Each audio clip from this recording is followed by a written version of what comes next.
থাকে চান্দের দেশে, ওই চান্দের দেশ থেকে এই মনটা কেমনে রান্না করে আনতে হয় এইটা আমি শিখাইতেছি।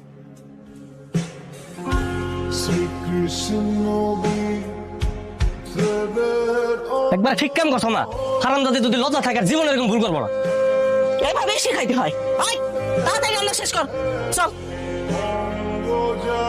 ভাই আপনার মায়ের কি কোনো খোঁজ খবর রাখেন আপনি? কেন কি হয়েছে আমার মনে? ময়না শ্বশুরবাড়ির লোকজন নাকি ময়নার খুব অত্যাচার করে। গতকালকে নাকি ময়নার শাশুড়ি ময়নার হাতে গরম খুনতে শেখা দিছে।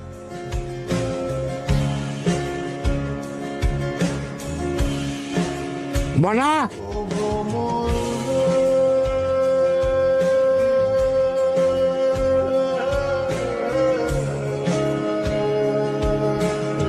তোরা এবার তাকালে কোন চল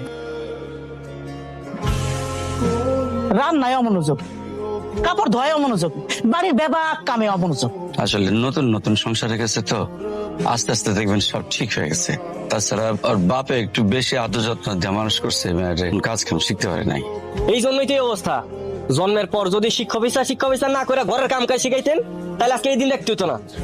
আমরা ভালো মানুষ দেখা নিতে আইছি, আমাকে জায়গায় অন্য কেউ হইলে গার ধরে বাবার বাড়িতে পাঠাই দিত। এরকম মাথার বোঝা নিয়ে কেউ সংসার করতো না। এই ময়না চলো, এই নাটক বাদ দাও, বাড়িতে চলো। না, ও কোথাও যাবে না। আমার মেয়ে আমার কাছে থাকবে। ও পড়াশোনা পারুক আর না করুক, কোনো কাজ করুক আর না করুক, ও পাগল হলো আমার মেয়ে, প্রতিবন্ধী হলো আমার মেয়ে। আমার মেয়ে আমার কাছে থাকবে, আর ও খারাপ বুঝা না। তাহলে কি আপনি আপনার মেয়েরা যাইতে দিবেন না? না চাইতে দেবো না। আমার মেয়ের আমি অনেক কষ্টে মানুষ করছি।